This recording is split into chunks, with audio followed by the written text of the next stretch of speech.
right, y'all. Welcome back and happy Monday. Man, the season is almost over with. We got one more game left. The Music City Bowl tomorrow is going to be at 5:30 Eastern.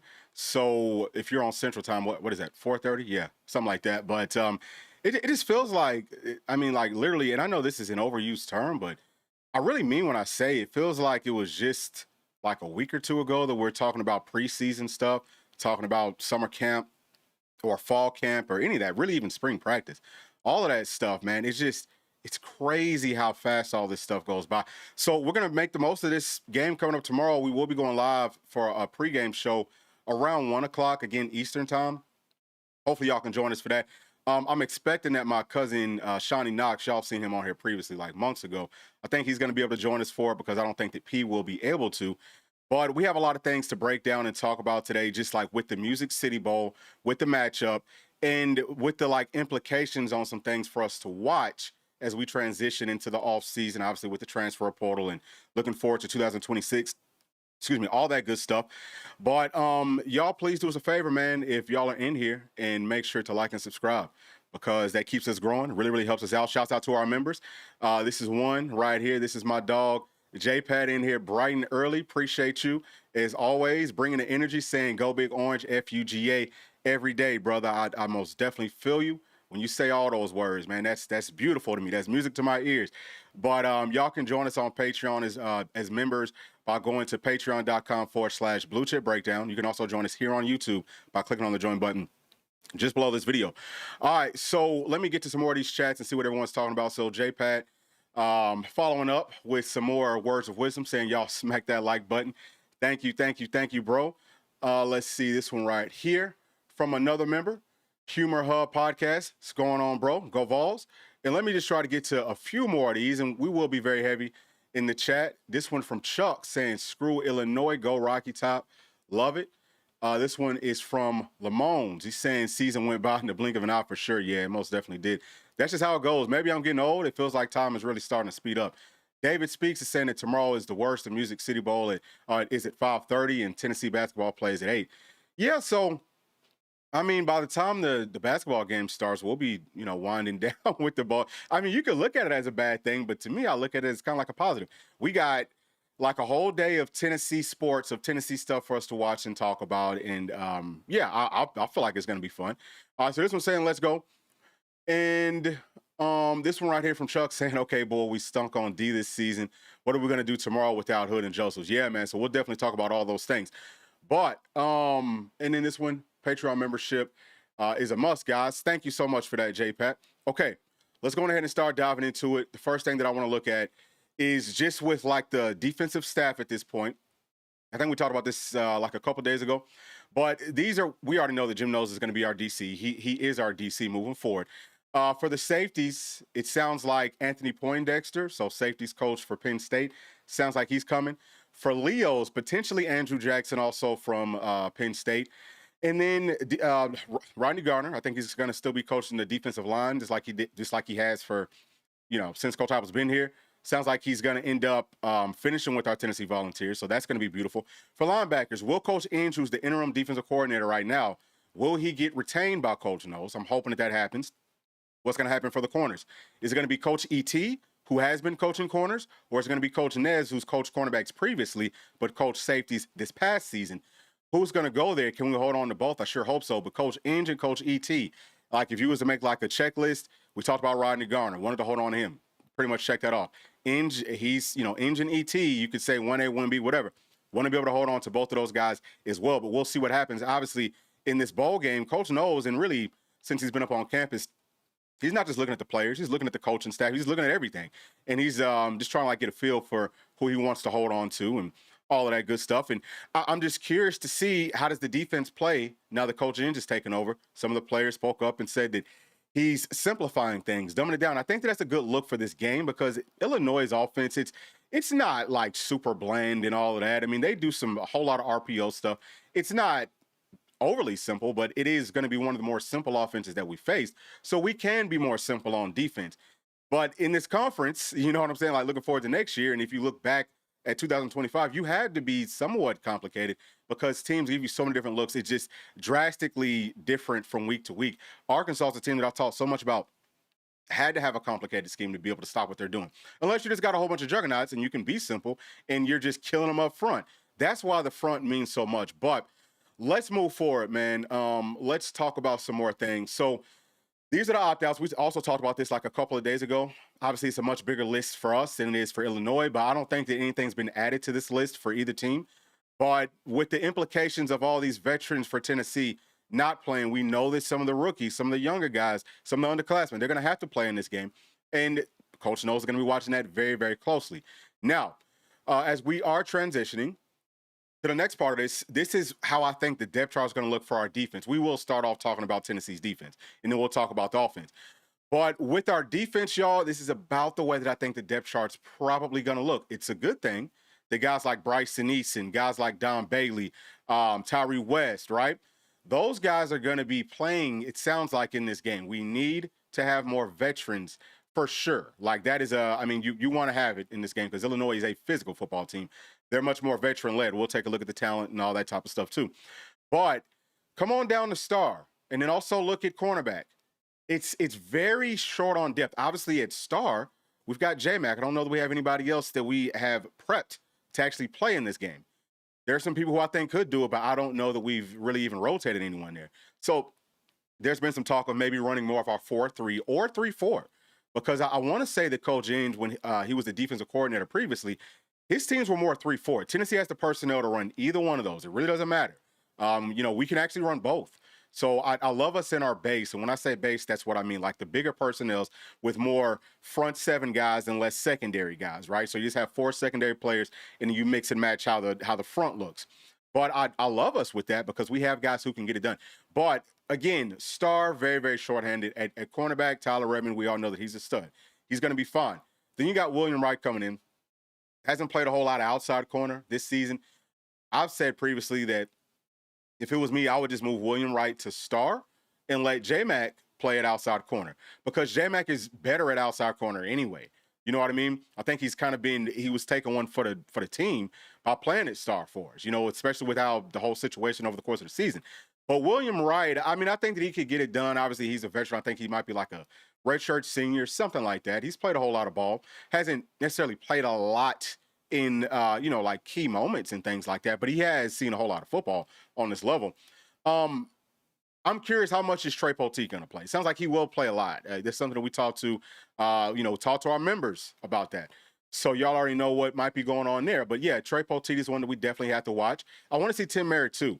And then at safety, we're pretty much, at like full strength there. But want to see how these young linebackers look, so on and so forth. But this is the depth chart, right? Y'all have had enough time to take a look at that. Now, these are my players on defense for us to watch. Really more like if I'm Coach Knowles, this is who I'm watching very, very closely. Now, I couldn't put everybody up here. I wanted to go with just like a top 10. I think this might be 10 players, something like that. But it's more about, hey, these guys, we haven't either seen a whole lot of them or we feel like, man, their ceiling is super high and they could play in some different spots. It's not exactly the same for all these guys as to why I put them up here. But up at the top, and it's in no order, but I would, like we talked about, Trey Poteet, cornerback who hasn't seen a whole lot of playing time. At 6 feet 190, he's the son of a coach. So I know that he knows ball well. I'm personally definitely going to be watching him very, very closely. But the implications for the transfer portal should be pretty obvious, right? How many cornerbacks do we need to go at? How many stars do we need to go at? We have to add something to the secondary. And then also, what's the caliber? Do we need to go out and get, like, for sure, almost starting caliber? Or can it be some guys that, well, they're maybe younger and they could, work themselves into the mix and push for some playing time? But yeah, I think that's probably number one. I would say that Trey's the only guy that I wanted to put it on the top of this list. So moving on down. Linebackers, we got 3 young ones right there. We got both of the Jadens, and then we got Jordan Burns. These guys, inside of my mind, are more will linebackers, but if they gain the weight, they could also play at Mike. But these days, you have to be able to play out in space if you're going to be a stand-up linebacker, especially in this Coach Knowles system. He likes the linebackers who can move around. So he will be watching them very, very closely. It sounds like Jaden P is going to play a lot in this game. We just talked about it, right? Running more base. He should be the next guy that, like the third linebacker that comes in. So I think that he could play it star some, y'all. I really do. I think that he would look great. You know what I'm saying? Like just great playing out there in space. It's what he did when he was in high school. You know what I mean? He did a whole lot of that. So I think the coach knows are going to fall in love with really all of these guys, but looking very strongly at these linebackers. So moving forward, safety, a guy that I had to put up here is Sidney Walton because I think that he really has what it takes. Played more than like the average true freshman has at safety for Tennessee this year. You know, he had a good little spurt, maybe like a month or so, where he was injured and he obviously couldn't play. But when he did play, number one thing for safeties is what? They're not scared. They're going to go stick their freaking face in there. He's doing it as a freshman. He's going to get bigger, stronger, faster. I think that his coverage also looked good. You can tell that he understands football, plays with the proper leverage and all of that type of stuff. You know, wraps up for the most part. It's, you know, every single one of these guys can get better at something. And I would say fundamentals, man, you should never stop getting better at your fundamentals. Work on that as much as you possibly can. But yeah, I'm looking out for him. And I think the coach knows we'll be watching him very closely as well. Now, defensive line. Marion Dodd, gadget piece, man, 6'5", 264. He's a freaking stud, right? Strong side end, Leo, defensive tackle, right? 3-man front, 4-man front, 5-man front, goal line situations. Can you let him stand up a little bit and play out in space? I think that he can do it just a taste.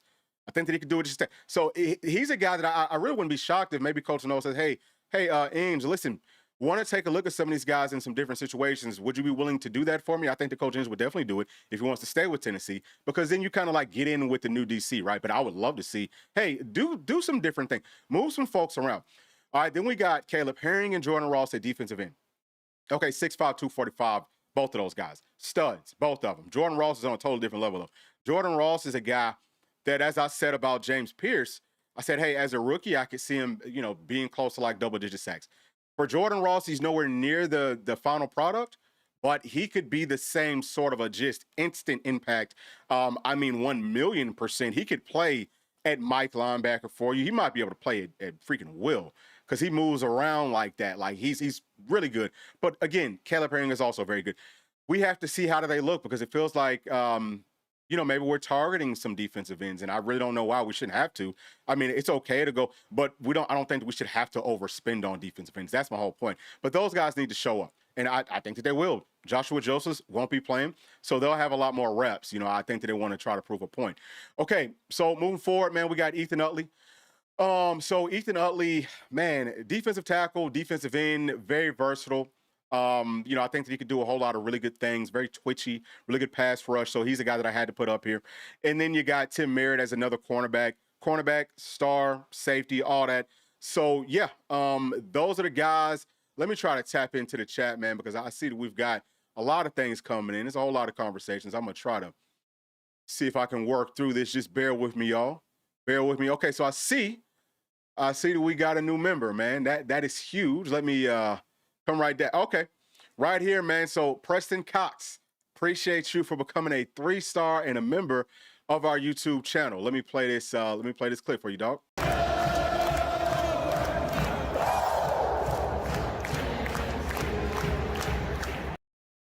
Preston, thank you so much. We have plenty of content for you to catch up on. So you will have a field day with that, man. You could probably start from now, and it might last all the way through the daggum, you know, starting next year. We got that much content.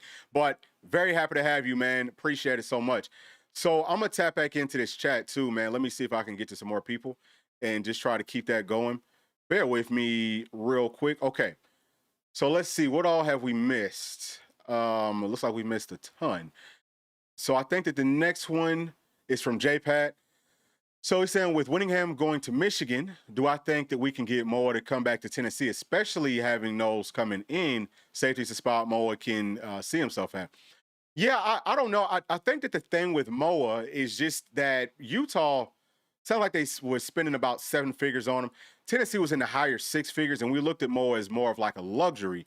So I don't know if we would be willing to go up to that 7-figure range to bring in Moa, especially because we might be able to get him in next year's portal. And I'm not wishing that things go poorly for him. I hope that things go well for him wherever he goes. But if he wants to change the scenery, Tennessee should still be, I think, on his short list. And maybe he comes at a bit of a discount at that point. And it'll probably end up working out, because I do think that Moa as a safety, his ceiling is just astronomically high.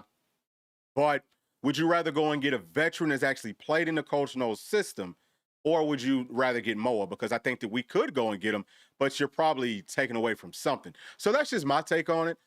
I don't know. It's obviously something for us to watch out for, dog. All right. So from David Speaks saying Rodney Gardner Stan. Stan, thank God. Yeah, man. So this one, so this one's from a Bama fan. Oh man, hey, I sure hope that y'all lose. I hope that Indiana beats the brakes off of y'all, man. I really do. And let me also just tell y'all, I'm not one of those cheering for the SEC all the time sorts of people. It's fine if that's what you do, perfectly fine. But I don't even care. I'm not beating my chest about the conference. I'm going to beat my chest about Tennessee and what we do. Like, I'd be happy if every single SEC team lost and we could say, hey, we're the only ones. Like, we got to carry y'all. You know what I'm saying? Like, we got to carry the whole conference. I'd be perfectly fine being there. And, that's kind of like what my expectations sort of are for next season. I do expect for us to be back in the hunt. I expect for us to just absolutely dog walk Alabama out the stadium. Thank you for getting me riled up about that, bro. Thank you so much. But yeah, I'm going for Indiana in that game, 1,000,000%.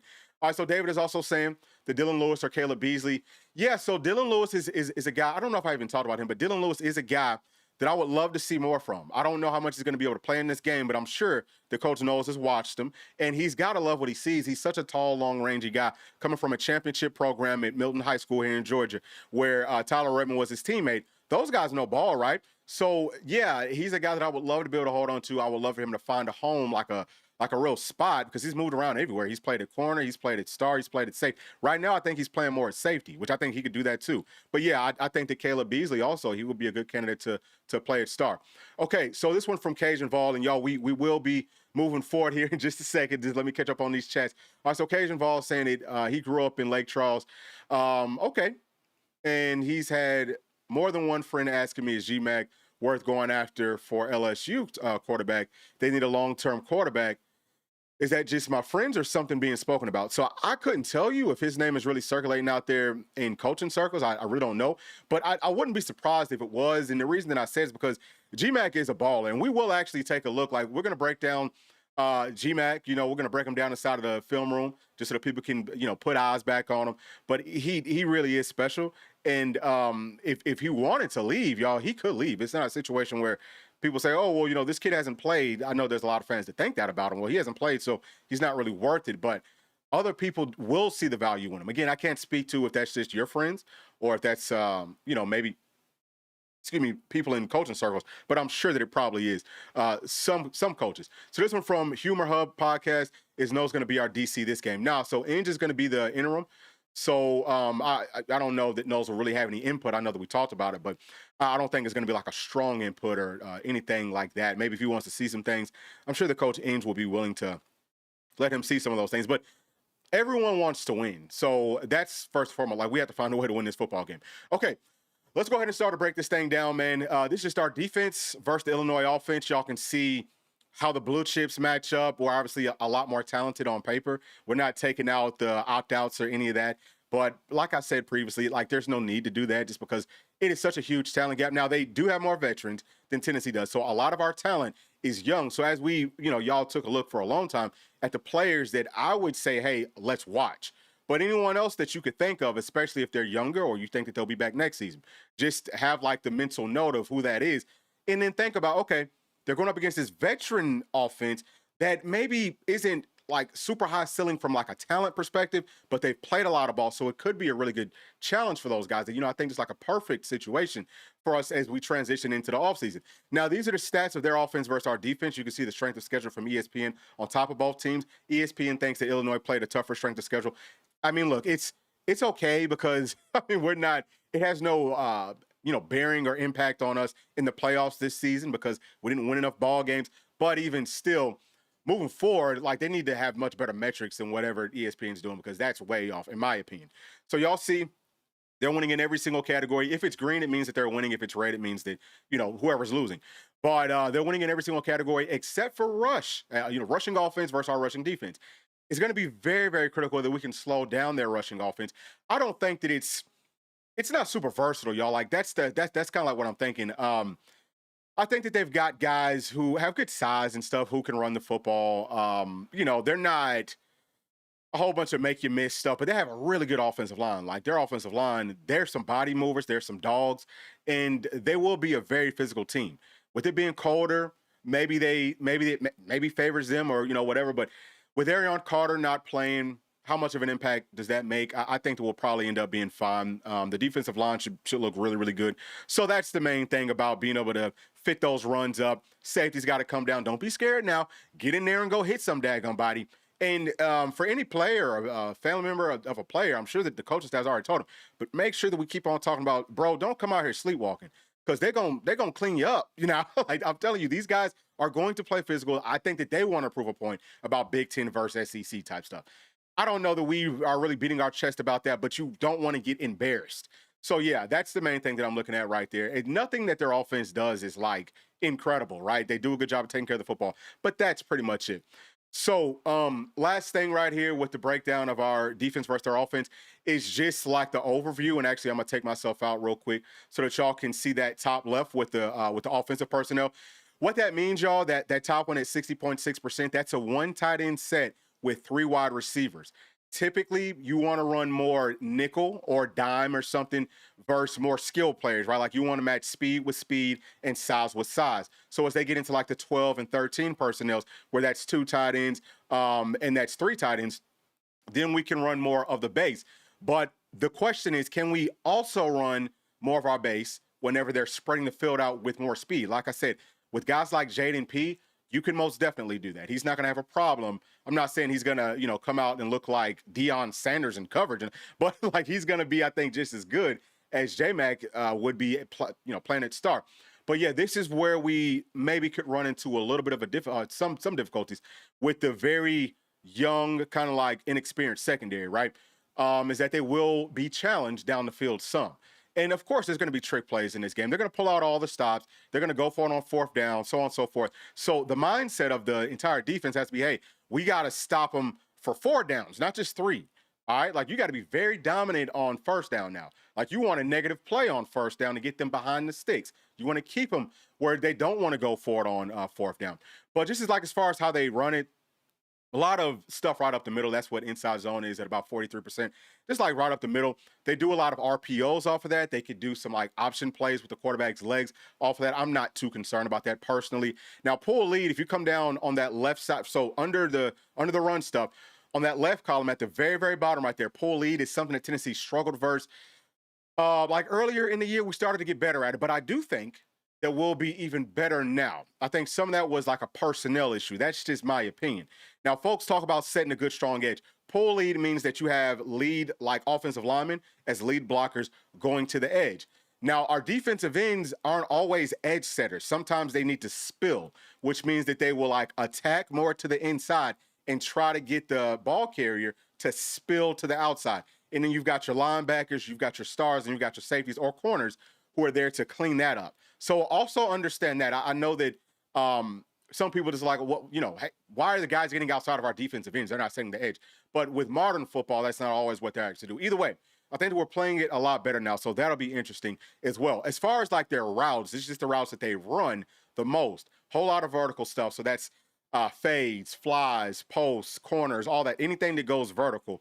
They run a lot of those routes, but they use the routes to push the coverage off to throw it underneath a lot of times. Now, obviously, you still got to cover the stuff down the field because they'll set you up, dink and dunk, RPO, run the football, play action, take a shot, right? And they'll do that with some of those crossing patterns or some of the vertical routes that we talked about. Crossing patterns could be drags, which is just like a shallow cross, or it could be deeper crosses. Wide screens, we'll see a whole lot of different variations of screens, not just the wide ones. We'll see some tunnel screens. We'll see screens to the running backs, all of that. So like, slip screens, all of that. And so just like as far as their weaknesses, y'all, I think that man coverage could potentially be a weakness if our young secondary can hold up. I think that they are talented enough that they could play with these guys. But are they savvy enough to do it versus these veterans, right? Can they hold up physically? Because, look, it's just like, everyone's played basketball. I'm sure most people have. You've played some sort of backyard basketball, whatever, pickup basketball. And whenever you play up against more like the old school, you know how they be cheating, right? Like, you know how they got the little like old school tricks, throw a little elbow, you know what I'm saying? Get some separation and then shoot. It's the same thing with football, especially as a secondary player, going up against these bigger, more like veteran wide receivers, tight ends, all that. They know how to cheat. Think about it, Jason Witten when he played with the Cowboys. How is he getting open when he's running, like a 5.5 40? He's not moving very fast, but it's because he knew all the tricks to the trade. So can we hold up from that standpoint? If we can, then we could run more, man. And Coach Inge, likes running man. He likes to run cover one, so it's the man with his own concepts, where the secondary players are manned up, and then you'll have more of like your linebackers playing that middle zone. I think that it works well. But either way, I think that if we can mix up our, like, hide our coverages, show some things late, if we're being more simple, it's easier to kind of stem pre-snap and then roll post-snap, right? But it could also maybe be more complicated. I don't know how Coach Inch is teaching all this stuff. But also, we can drop 8, so more like max coverage. I've seen them struggle versus that. And then pressure from the outside. Coach Inge will more than likely be dialing that up. I am expecting that he's going to bring up some different blitzes. He's not a super, like, heavy blitz guy, but he will dial them up, I think, in some good situations. All right, now let me tap back into the chat, man. Let me tap back in real quick.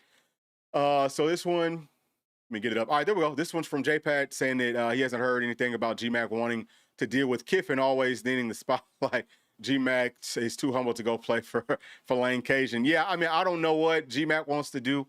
I couldn't tell you that personally, but what I will tell y'all is that, yeah, you look at the coach's personality, but I think that you'll deal with different personalities if you feel like it's going to help you get to where you want to be, right? It's never going to be perfect in any sort of a situation. So all that I'm saying, bro, is I'm not going to dismiss anything because I don't know what these guys are thinking. So JPass also saying that Inge is our DC for the bowl game. Yep. That's right. That's right. So let me get to some more of these from our members. All right, so JPass also saying that we played more 4-3 against Florida, and that was our best defensive showing this year. Yeah. And I don't know what took them so long to start doing that. But yeah, it's something that we most definitely, I think that we could probably do a lot of moving forward as well. All right. Let me see this one right here also from JPass saying that talking occasion, saying that maybe they were just keeping his skinny ass from getting hurt. He's putting weight on now, though. Yeah, if you're talking about George. Yep. Okay. So I'm going to try to get to somebody different. Let me see, because I want to keep y'all waiting too long. This one from Chuck saying, give the guys that's earned it a chance to shine. It should motivate them through the offseason, 100%. And I also think that it sets a really good tone about how this season is going to, about how the upcoming season is going to end up looking. You know what I mean? Of course, how many guys will be retained from the staff? We've already talked about it. But, yeah, I think that is a positive sign for these young guys to want to maybe stay here. So, Prince, what's going on, Prince? Appreciate you for joining us, bro. David Speaks saying that Caleb Herring would be a senior. Is that right? Okay, yeah. So might have had that one wrong on the on one of the previous slides. Yeah. So Caleb Herring, he hasn't. I don't think that he has redshirted. Yeah. So yeah, he is 1 year older than Jordan Ross. So whatever that ends up being from what we saw previously. All right. So Cam Coleman is in the portal. Would I entertain him? I mean, look, if he wants to come here, yeah, look, and I say this about every situation. I'm gonna listen. We can have a conversation. There's nothing wrong with that. Does it all line up? Does it make sense? If it doesn't, of course you want to bring him. I mean, he's a stud. I don't think that we need him. You know what I mean? But I mean, you don't just shut the door on any type of talent. You know what I mean? You can't do that. It'll be interesting to see where he ends up at, though. I hope it's nobody that we have to play because I think he's going to be a freaking monster wherever he goes. All right. Okay, so this is what Cajun was saying earlier that the JPAC got to. So he's saying that he also. And that he hates Lane. 11 snaps in 2025 as Joey's backup is pathetic, though. Okay, so that's what you was talking about there. Yeah, I think that we definitely could have worked him in more. That's something that the staff needs to work on moving forward. There's no question about that. And Cajun is also saying that maybe he weighs as much as Nico did in the Citrus Bowl. Yep, seems like a bad idea not to give your backup snaps. Yeah, again, I just think that they really were miscalculated with the way that they played things, in all honesty. Not just with the quarterback situation, but I think also with the secondary. But let's move on and let's start to talk about this offense, y'all, because we have been talking about George, and I want to start to break him down. So, number one, well, at quarterback, obviously, Joey Aguilar, he's going to play for most of the game. I think that the veterans, as much as we can let them play, we will let them play. And this is for, if it's your final game at Tennessee, obviously, we want for y'all to go out there and be able to show out, for that last time. And some of these guys, I think, are getting pretty close to setting some milestones. So, Deshaun Bishop, I think he may be 17 yards away from 1,000. I think that Braylon Staley is close to 1,000. Maybe I could be off on that. But yeah, I think that Bishop is going to get a whole lot of carries. I want to see Star Thomas get more burn. I would love to see these freshmen get out there and do some nice things as well. Again, for wide receivers, feel perfectly fine. Watch out for Ra because I think that, man, he's going to be really, really good. So talking about Cam Coleman, I see a lot of like a bigger when like a thicker version of Cam Coleman for Rara. Rara is a very serious problem, and that's not to take away from anybody else because the four that you see up here, they're all freaking problems, right? They're all very good. I think Travis Smith is going to be very similar. Like he talked about Jeremiah Smith, but because they got to come up in the playoff game last year, he was just talking about seeing him. So I think that he's kind of like working towards being something like that mentally. And I think that he's got the dog where he can do that. But obviously, man, we already know about Braylon Staley. We already know about Mike Matthews. They should have really big games. And then at center, Sam Pendleton, I want to see some of William Satterwhite. I'm really high on Sat. I think that it would be critical if we could get him some snaps so that he'll stick around. I really like Nick Moore as well. I don't know that he'll get a chance to maybe play. He had on a black jersey, which I think means that he's running scout team. So probably not really worked into the actual rotation for us in the Music City Bowl tomorrow. But tight end, Miles Kissam is going to be back. Hope that he has a really big game in his final game with our Tennessee Volunteers. He actually has like some draft buzz out there. Hope that he can get picked up. And then, Ethan Davis and all the other really good tight ends that we got. And y'all, I just went to the 4 deep because I can't put everybody up here. Like I can't put the whole team. But y'all get it. Tight ends very deep.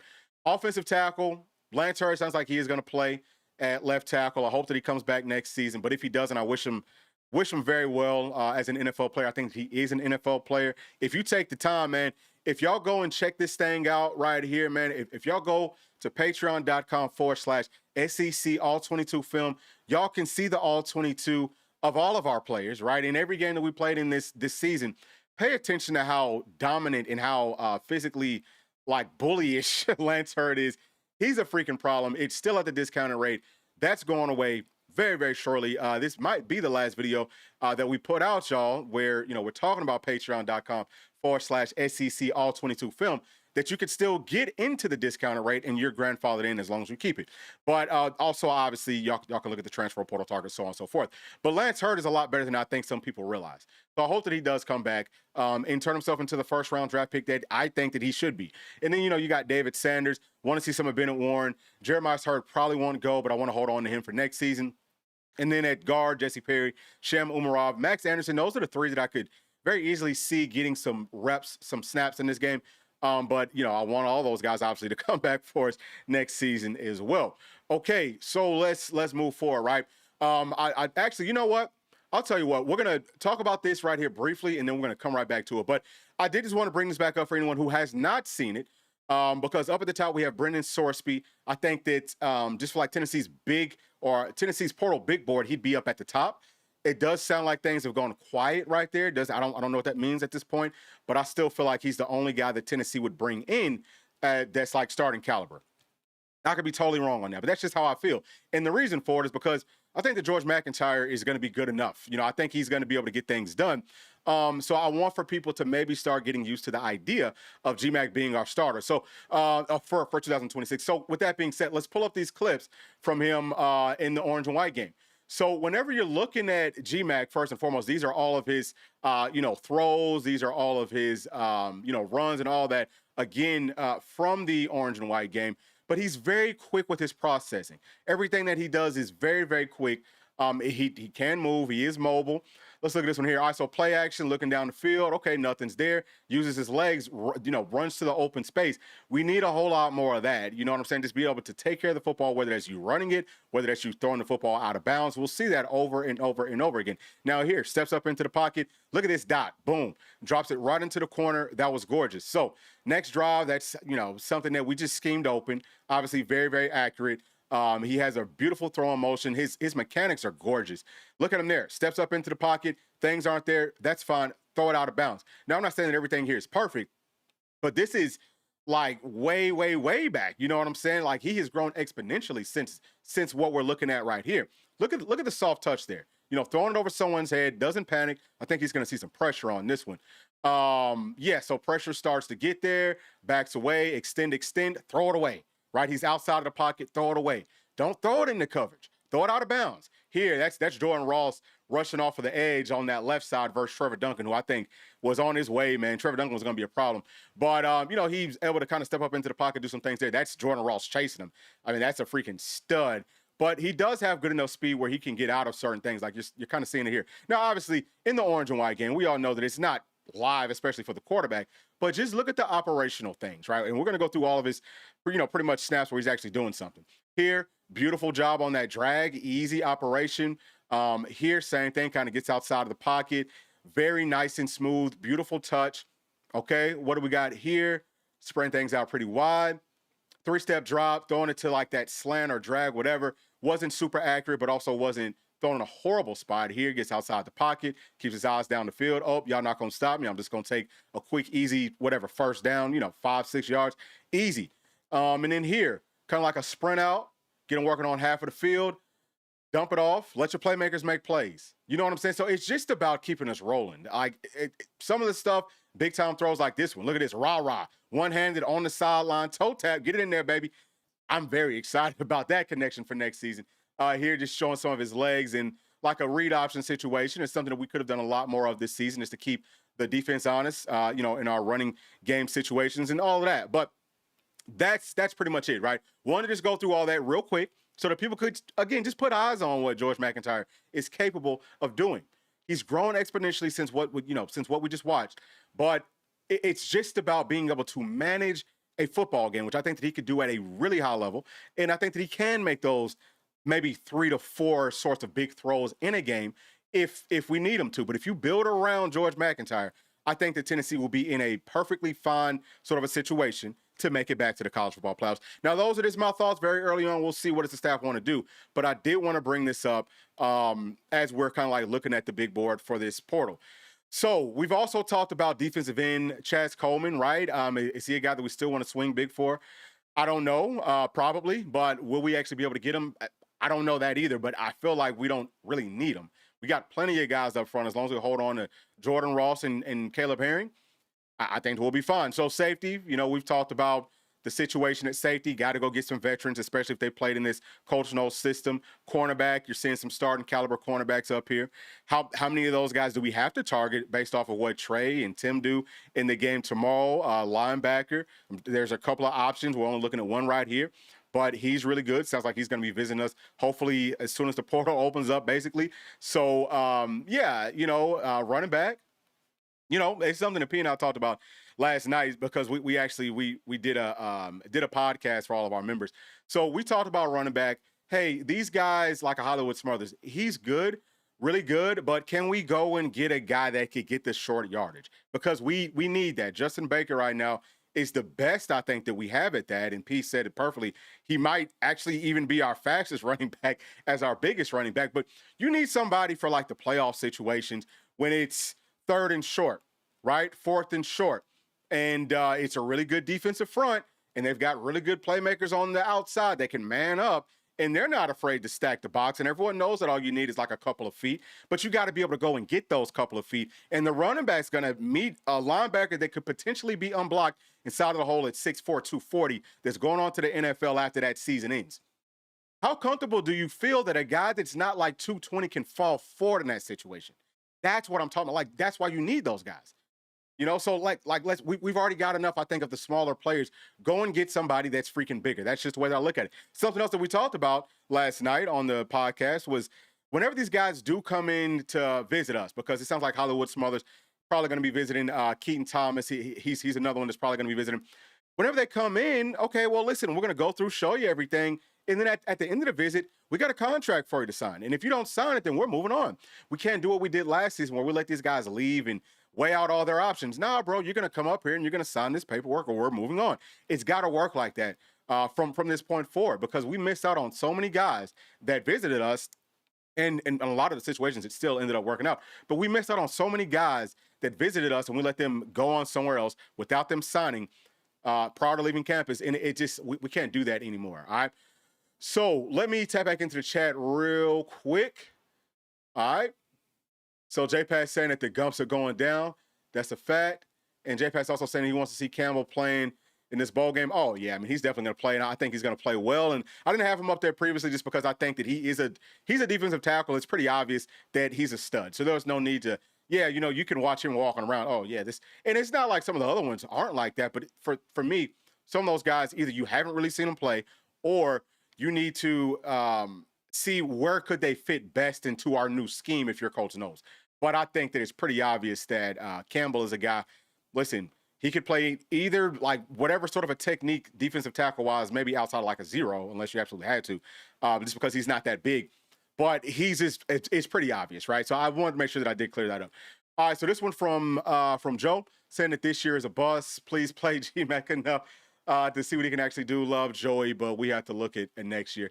Yeah, and listen, I totally get what you're saying there, Joe. I think that it's also a little bit disrespectful in the final game of the year to say, hey, you guys who stuck around, you guys who didn't opt out of this bowl game, which I don't really even have a problem with guys opting out, but for you guys who opted out of this or who did not opt out of the bowl game, well, we're still looking ahead anyway. You know what I mean?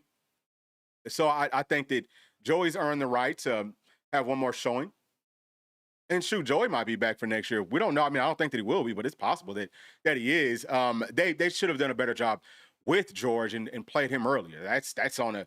I mean, let's not ever do that again. If we're playing ETSU or somebody like that, dude, get the freshmen in the game. Like, get people who don't play a whole lot, get them out there so that we can see what they got. All right, MG Way, what's going on, bro? Saying that GMac should have gotten up. There it is, man. It's funny because I say these things and I haven't read off that next chapter. This happens a lot where people are saying the same things that I'm saying. But yeah, you are right there. I mean, like you're saying, you're on point with that.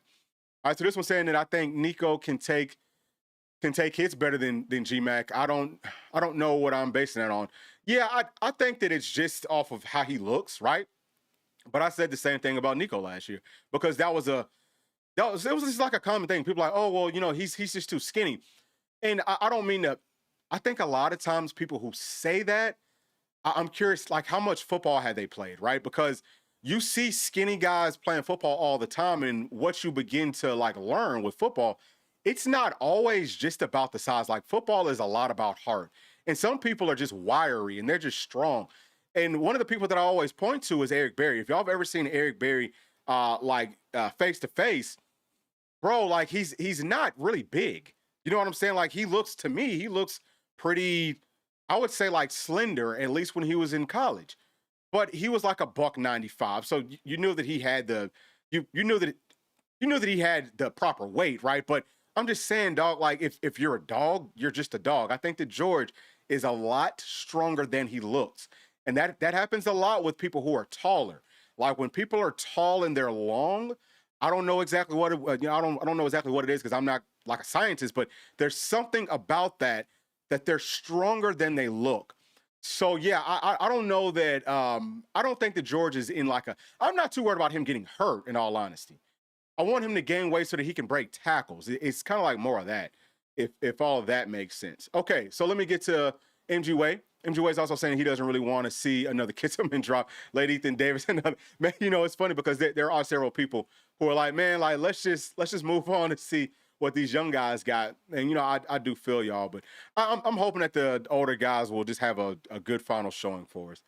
Really do. All right. Yeah. So this one. Yeah. Okay. So saying that I need to add Campbell to that list, but we did go through why Campbell was not on that list. So hopefully people understand it. It's not like the people that I put up there. I can't put everybody. I'm just talking about the ones that are almost like they need to show something. See what I'm saying? It's more of that. Okay, so let me move on. So let's start to break down Tennessee's offense versus the Illinois defense. Again, we're just more talented on paper. 20 blue chips to their 3. We pull those numbers from 24/7 Sports, and then this is how our stats match up versus their stats. Same exact thing pretty much for our offense versus their defense as it was for their offense versus our defense, except we're higher up in these categories. So top 10 in 4 categories, top 5 in 2 of the categories. And I think that this defense is going to be well coached. They're going to play physical, very physical. And it is going to be a challenge. But I think that if we have our schemes right in who to pick up as far as blocking, we will be able to get them blocked. And we will be able to operate down the field. So this is just like the overview, right? Want to show y'all the same stuff that we looked at for their offense. So they do a whole lot of nickel, right? So 2-4-5, 3-3-5, those are nickels. So that means that they have 5 secondary players out there, but they also run their base at a pretty pretty high clip. 3-4 is what they like to run. They got some big, strong dudes. Now, they got a few defensive linemen that are up over three. I think they've got 3 or 4 maybe that's over 320. They've got maybe 2 that's over 330. So they got some big old space eaters with that odd front that they like to run. Blitzing, it's not going to be like over the top a whole bunch of blitzes, but they will dial it up. They like to start games off with the blitz. We should have an answer for that. So versus the pass, they're at like 39%, which is about like on the upper half of the SEC. If they were in the SEC, as far as coverage is a whole lot of one high looks. They want to try to run man. I think that'd be a bad look for them in this game.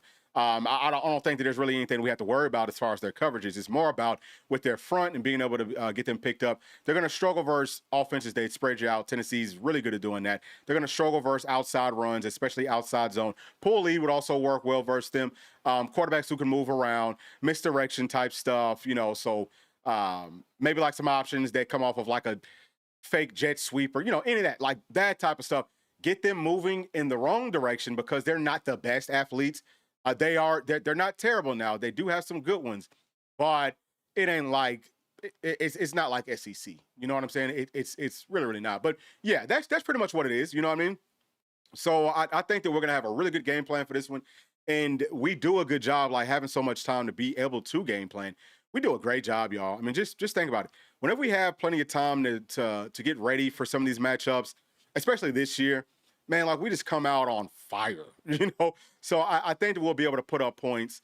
I hopefully we'll be able to run on them. It's just about, again, how do we fit it up? You know what I mean? Like, how does the scheme look? I don't think we have too many things to worry about. I don't take it like I'm saying Tennessee's going to win this game by 40 points. I'm not saying that, y'all. I'm not saying that that's going to happen. But I do see us winning, though. I do see us being able to put up points and so on and so forth.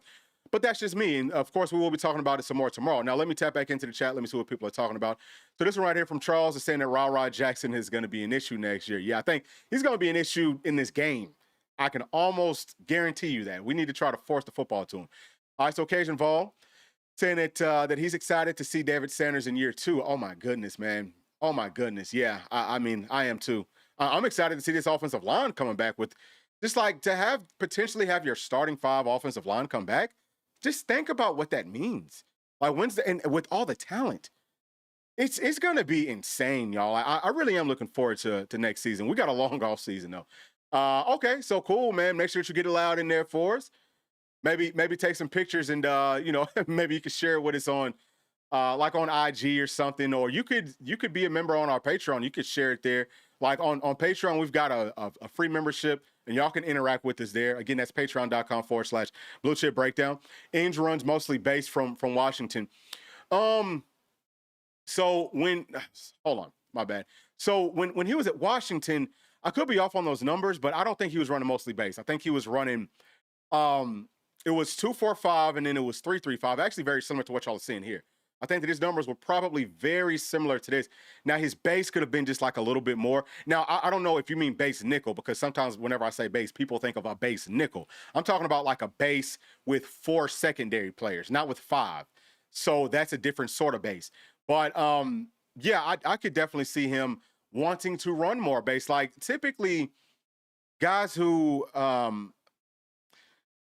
who are former linebackers, a lot of times I think guys who are former secondary players, if they're like defensive coordinators, I think that they want to run more base because your defense is actually better if you can run the base. If you've got a guy like a Jaden P who can essentially play as like a nickelback, but he's also big enough to play linebacker.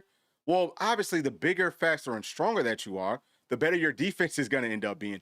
So you typically want to do more of that. You want to be able to run more man coverage, like cover 1 and sometimes blitzing, but you would rather be able to get home without blitzing. So I think that is the sign of a good defensive coordinator. And that's something that Coach Banks wanted to do too, y'all. He really did. He wanted to be able to just play cover 1. I don't know about running more base, but for sure he wanted to run more cover 1. So I think that's just like pretty typical of how things go. But I can't say for sure, David, if Coach Ainge really was running more of like the base with only 4 secondary players when he was at Washington. But I don't think that that's the case. I think that maybe more than what we've seen previously at Tennessee, but I don't think it was more from top to bottom, if that makes sense. But all right, y'all. That's pretty much it. Things for us to watch out for. Obviously, like how does the staff interact? How do they have the guys playing? And it also feels like there's a different vibe. It feels like there's really good energy for the team, just listening to them speak, watch them moving around like guys are juiced up. And I think that whenever you're playing more free, that you just play better. I think that everything that you do when you're just free and you've got the confidence and you're not stressing, I think that you operate so much better. So I'm expecting for the defense to actually have a really nice showing. I really, really am. And hopefully that'll push Coach Knowles to want to hold on to Coach Inge and hopefully also Coach Ernest Thomas. But outside of that, man, clearly like we have to watch out for these young guys and see, or anyone who's going to be coming back and see how they're going to look. Can we keep them happy and so on and so forth. But man, we've got such a just large amount of young talent on this team. And we haven't even really talked about the 2026 class, which is going to be, it's just, we should be very, very loaded. But y'all, we'll be talking to y'all probably tomorrow, okay? We will be going live for like a pregame show. We hope that y'all can join us for that. It should be like right around 1 o'clock Eastern time. All right, y'all, please make sure to like and subscribe on y'all's way out. And we'll be talking to y'all then. Thanks. Peace.